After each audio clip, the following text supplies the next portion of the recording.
This is the fifth session in our War of the Worldviews series tonight. Ideas have consequences. Ideas have consequences. One of the most profound verses in the Bible is Proverbs 23:7. As a man thinks in his heart, so is he. The TEV says, what he thinks is what he really is. How many of you realize that our mind is one of God's greatest gifts to us? The ability to think, to reason, to imagine. Birds don't have it, fish don't have it, animals don't have it. Only man, made in the image and likeness of God, has the capacity to think in the way that we can. This verse says that who we are and how we act is determined by how we think, by what we really believe in our hearts. And we have come to call that our worldview. And if you haven't been here, Freddie Davis in his book, Worldview Wars, defines that as a set of beliefs which defines the way we understand reality. We all see the world through a prism. And that is our worldview, and it affects everything we think, and of course, what we do. Remember that when we speak of a war of worldviews, we're not talking about flesh and blood enemies. We're talking about ideas. We're talking about worldviews that oppose the biblical worldview.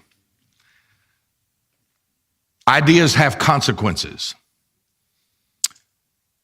James Davison Hunter says in his book, Culture Wars, this is a war of ideology, a war of ideas.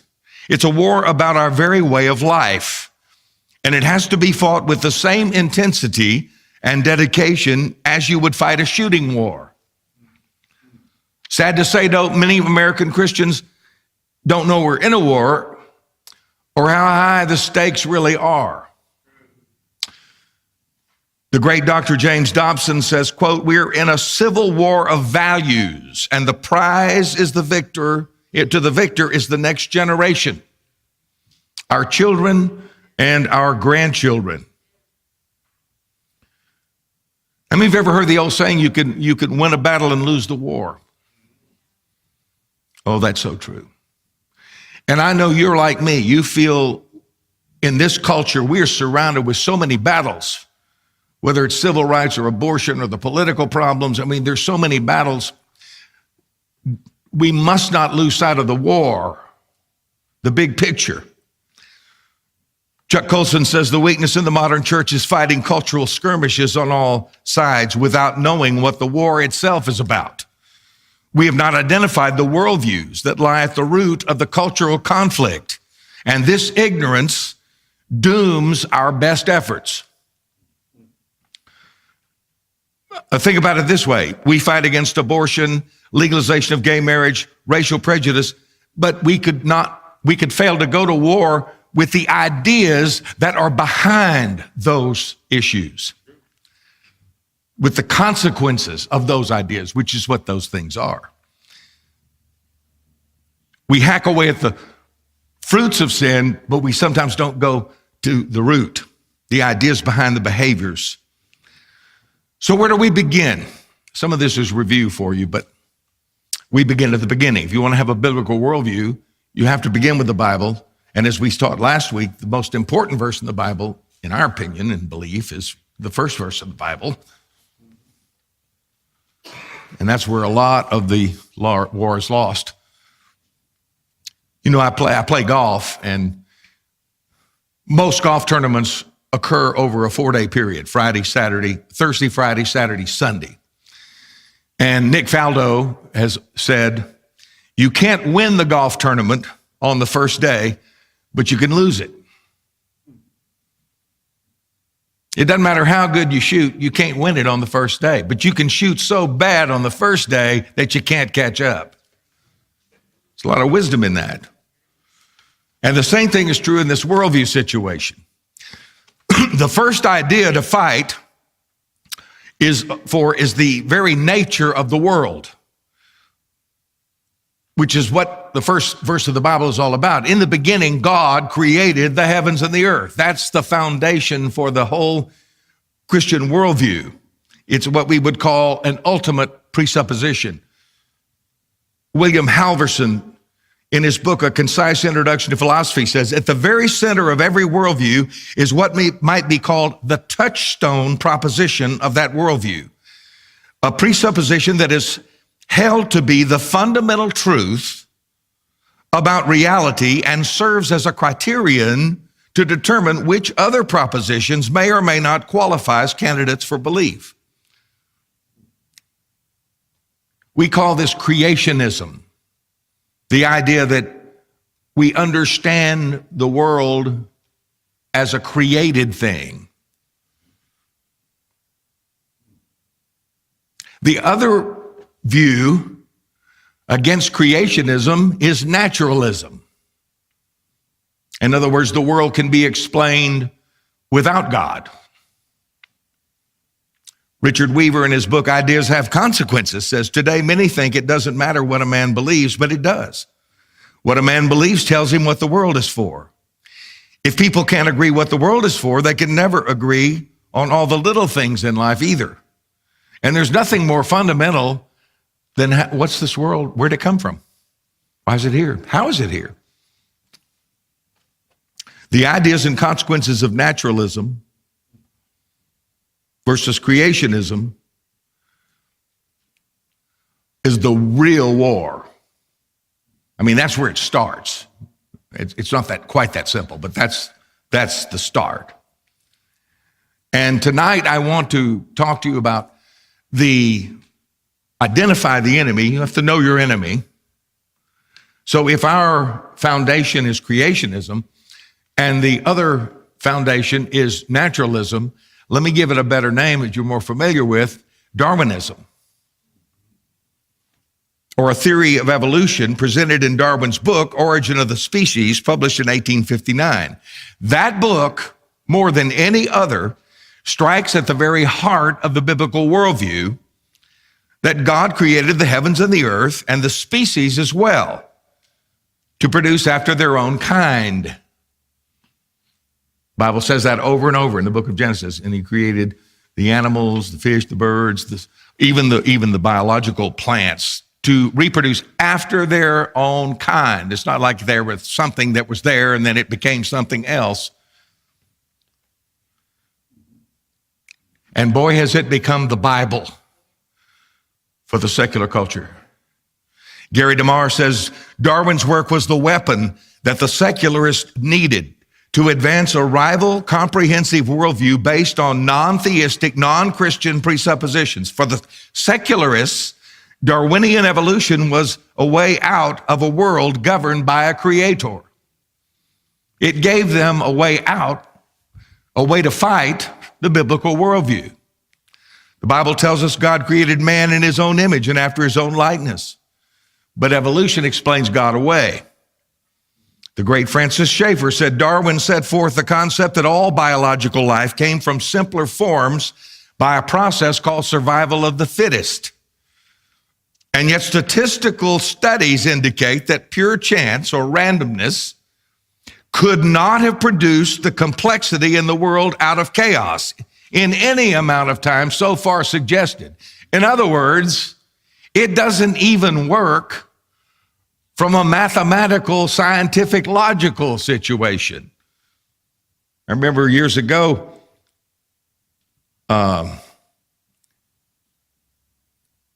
reading that astronomer Sir Fred Hoyle, who did not believe in creationism, even he admitted, supposing the first living cell originated by chance is like believing a tornado sweeping through a junkyard might assemble a Boeing 747 from the materials in the junkyard. I heard another guy say, the odds of evolution being true are like believing that a monkey, given enough time of hitting keys on a typewriter, could eventually produce Gone with the Wind. Sir Fred Hoyle also said, We must now, and this is an evolutionist, we must now admit to ourselves that the probability of life arising by chance or by evolution is the same probability of throwing a dice that comes up 5 million times consecutively. So how is it possible so many people believe it? The Pew Research tells us that 73% of American adults under 30, that's our kids and our grandkids, believe in some sort of evolution. 73%. Now, you know there's a lot of church-going people in that. How could they believe? The real answer comes from Sir Arthur Keith, a Scottish anthropologist, professor at the Royal College of Surgeons of England, and a dedicated evolutionist. Now, here's the real reading. This man's honest, at least. He says, if evolution is unproven and unprovable, we believe it because it's the only alternative to special creation, and that is unthinkable. Now, what does that tell you? Here's a man who is committed to a worldview that doesn't need God to explain creation. And he even admits that the main view against that worldview, evolution, is not really provable, but he's going to believe it anyway because it's the only other answer for explaining away God. Evolution is the idea that does away with God. And ideas have consequences. Ever heard of Adolf Hitler? Of course you have. Everyone's heard of this man. But have you ever heard of German anthropologist Otto Amann? Probably not. I hadn't. 40 years before Hitler's rise to power, this man became a devoted evolutionist, and to its motto, survival of the fittest. In 1993, now just think about this. This is 40 years before Hitler. The laws of nature are the laws of society. Darwinism must become the new religion of Germany because the racial struggle is necessary for mankind.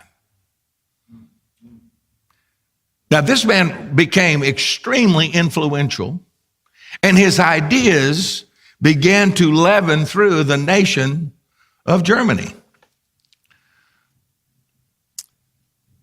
You say, well, wait a minute, you made a jump there because now he's talking about racial struggle being necessary for mankind. He's tying that in with Darwinism. Now, I want to give you one thing here, and some of you may know this. But if you don't, what I'm about to tell you is worth you being here, especially if you want to evangelize people and you want to help people see that their worldview is off.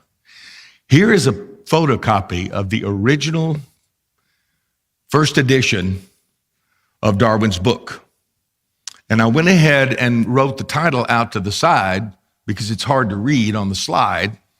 Here's Darwin's book in 1859, On the Origin of the Species by Means of Natural Selection, subtitle, or the Preservation of Favored Races in the Struggle for Life. How many of you knew that already? Let me see your hand if you knew that. Yeah, just a handful. Now, what I just told you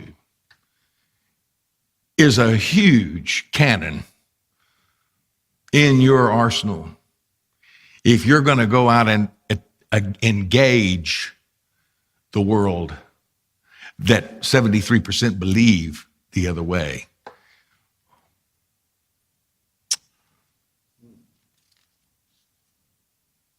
Evolution promotes racism, says it's necessary because the favored races must be preserved and must ascend. Ever heard of German scholar Ernst Haeckel? No, me either. 20 years before Hitler's rise to power, Haeckel pushed the implication of Darwin's theories to comprehensive limits. He believed that moral law should follow the laws of nature. You know, how many of you know nature is cruel? I mean, you can watch the Disney shows of how animals hunt, kill. Nature read in Clang and Claw and Fang or whatever. Well, this man saw nature and he says, this is the way that things are. So this whole idea of what we see in nature can be applied to how men relate to one another. Here's his reasoning. Thousands, indeed millions of cells are sacrificed in order for a species to survive. So if survival of the fittest is morally operative in biology, then it's equally ethical for society. In other words, he looks at you and he says, did you realize that you live because thousands of cells are sacrificed continually so that you can exist? That's the law that's built into the universe, and it's equally applicable to societies. Now, how many of you take the writings of those two men and their ideas and see that as it leavened through a nation, you set up a situation that could produce a Hitler? Haeckel's use of Darwin's ideas united trends already developing in Germany of racism, imperialism, nationalism, and anti-Semitism. So here comes Ammon, then Haeckel, and here comes Hitler. Ideas have consequences. 6.5 million Jews were exterminated in a nation that just a few hundred years earlier gave us the Protestant Reformation and was the hotbed of Christianity that really changed the whole world. What happened? Ideas. Ideas rose in the very country that gave us the Protestant Reformation, so that 400 years later we got an Adolf Hitler.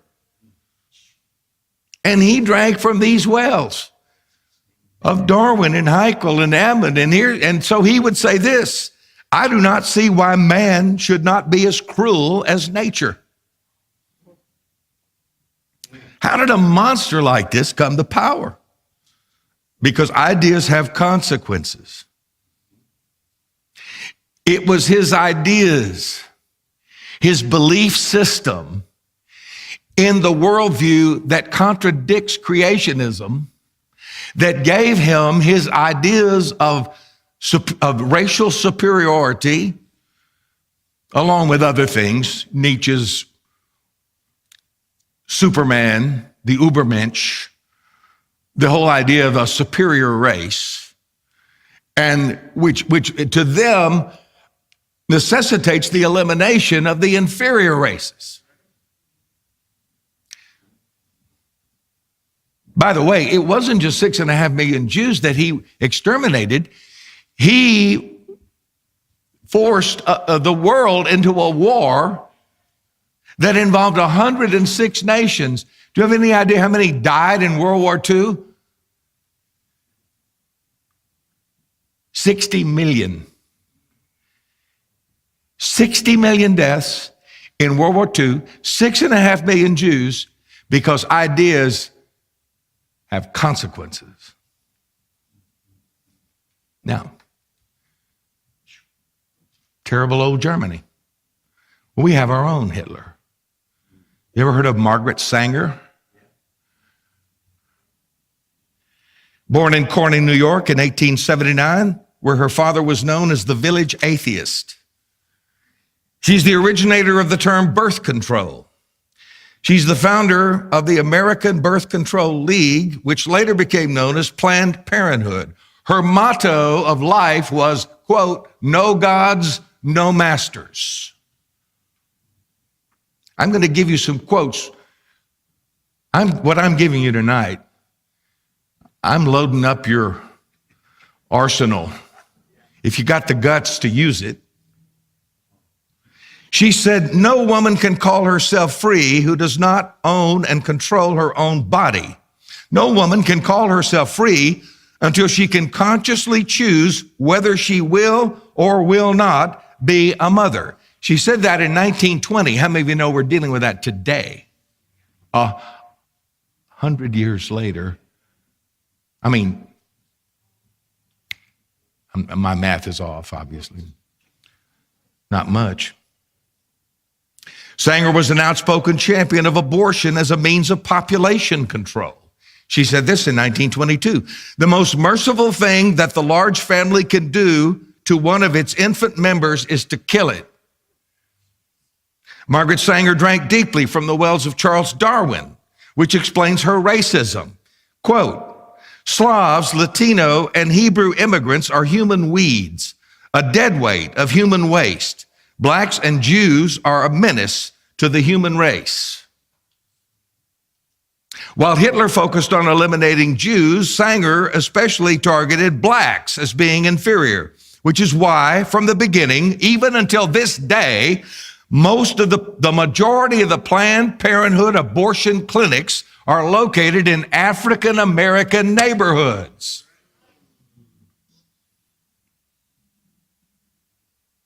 Someone almost figured that out, and she was confronted. She says, quote, we do not want the word to get out that we want to exterminate the Negro population if it ever occurs to any of its more rebellious members.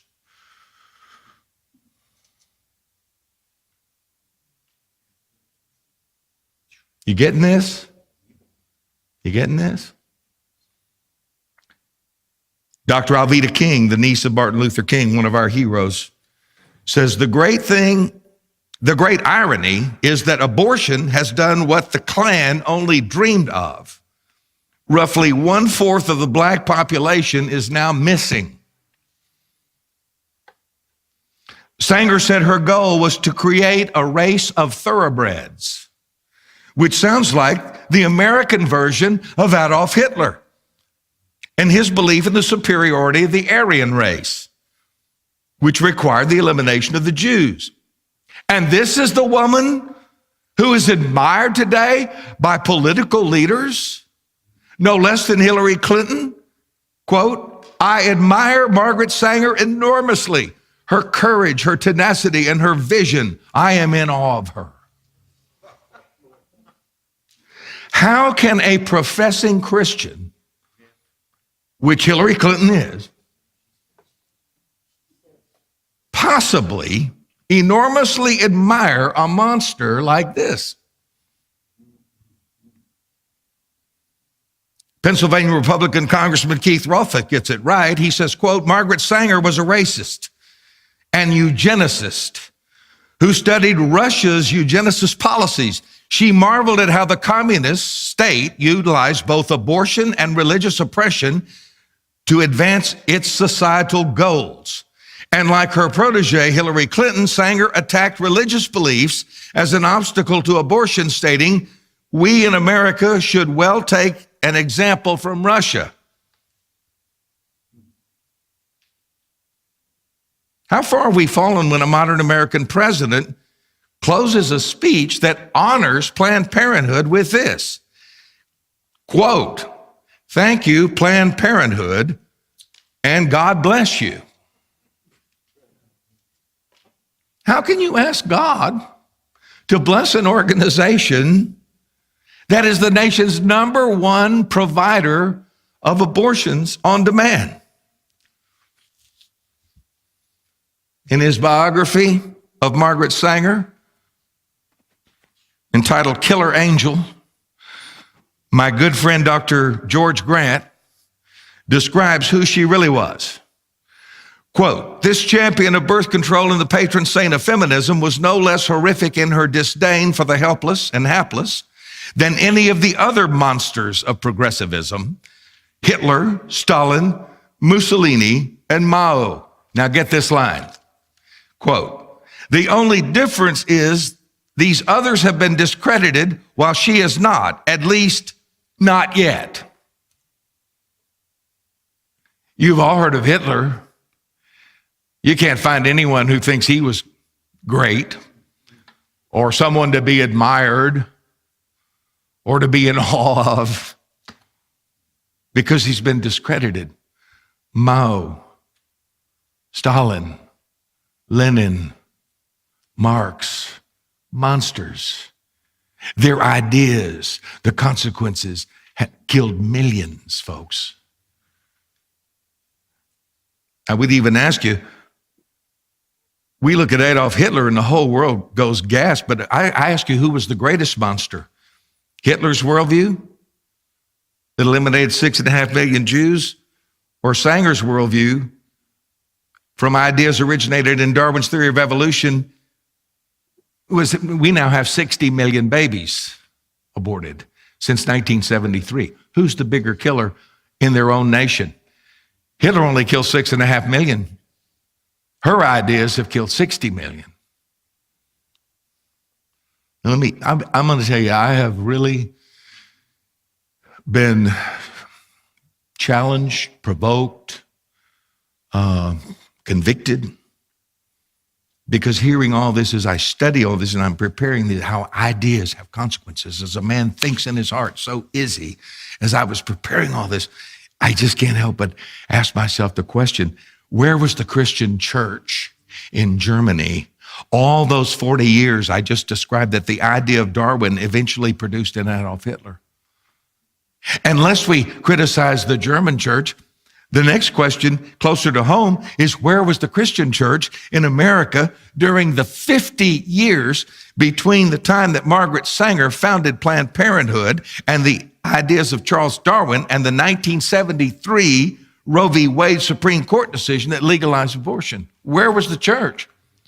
Because these ideas were leavening through the culture, leavening through the schools, leavening through the systems that touch and influence our young people. Where was the church? What a reality check. Some of you are holding your breath because you know where I'm going with this. Mostly silent. Souls were won for sure. But was anyone equipping those new Christian souls with a biblical worldview that could defeat evolutionism? I say no, obviously.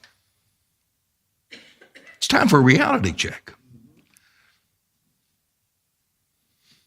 In the 1830s, a young Frenchman named Alexis de Tocqueville visited the United States from France to study what made America great. They were already saying, think about this, our nation was only 25 or 30 years old, and the world was already amazed at the greatness of America. And this young man came to study the prison system, which was a model for the rest of the world. And he wrote and wrote and wrote. I could quote many things, but I love this.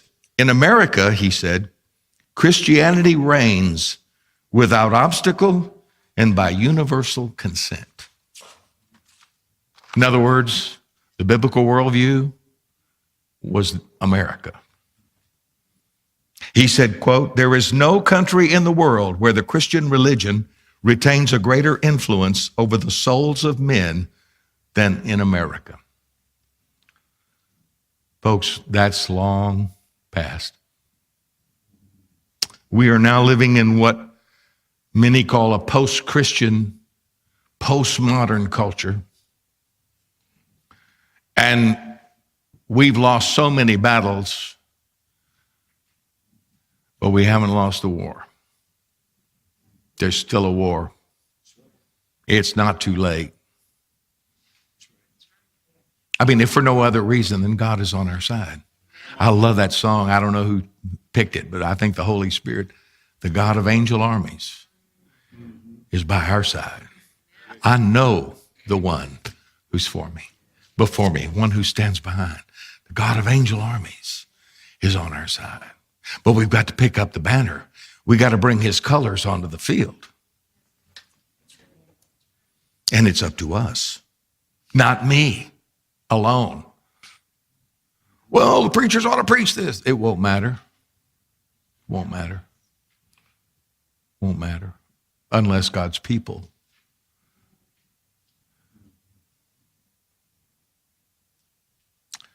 Chuck Colson said, what I'm talking about now is apologetics, the defense of the faith, the ability to engage people.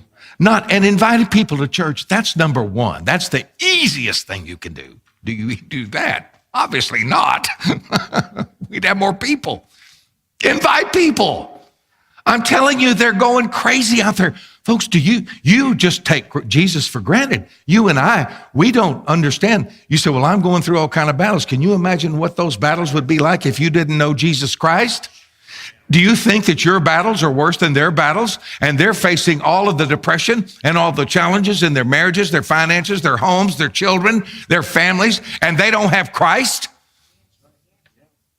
And somehow we get the idea that, because we're in our own battles, we just forget. At least we have Jesus, and they don't. You could invite them to church. In his book, How Now Shall We Live, I just love Charles Colson. He said, the responsibility for apologetics is not limited to Christian pastors or intellectuals. When I challenge people to learn how to defend their faith and to, as C.S. Lewis said, think Christianly, they often respond, oh, I'm not up to this, or it's too deep for me. He says, but God has created each of us with a mind, with the capacity to study, to think, and to ask questions. No one is an expert in every area, but every one of us can master the subjects in which we have some experience. And then he said this, if our culture is to be transformed, it will happen from the bottom up, from ordinary believers practicing apologetics over the backyard fence or around the barbecue grill. Ideas have consequences.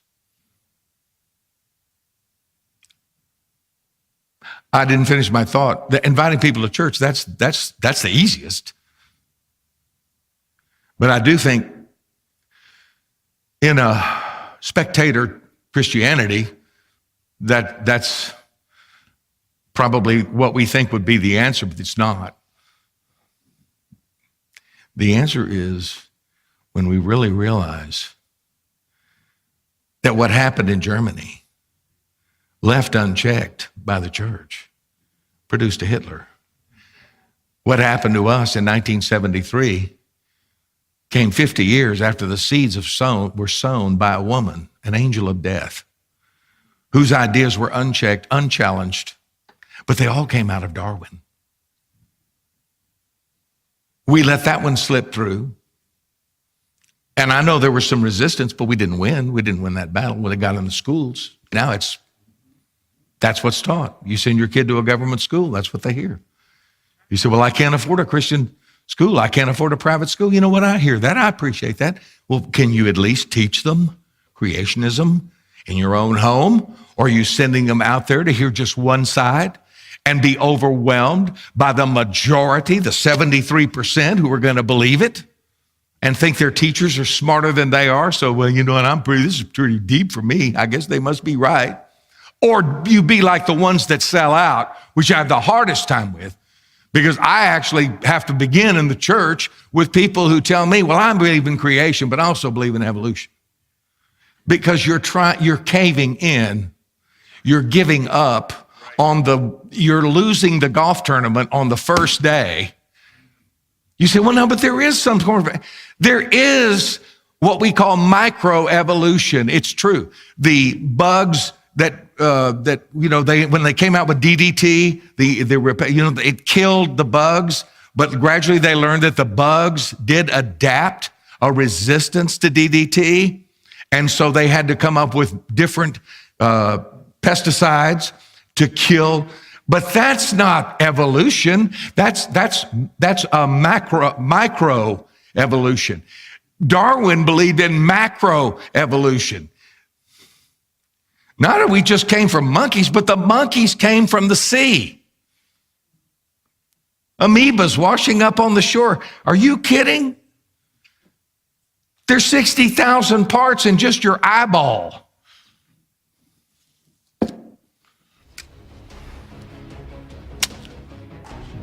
Hallelujah. Ideas have consequences. So what do you say? Here's what I say. I'm going to challenge you. I really am. I'm going to challenge you. Pick a fight. pick a fight. I don't mean physical. Our warfare is not against flesh and blood. Our warfare is spiritual. Jesus said, love God with all your heart, with all your soul, with all your mind. Think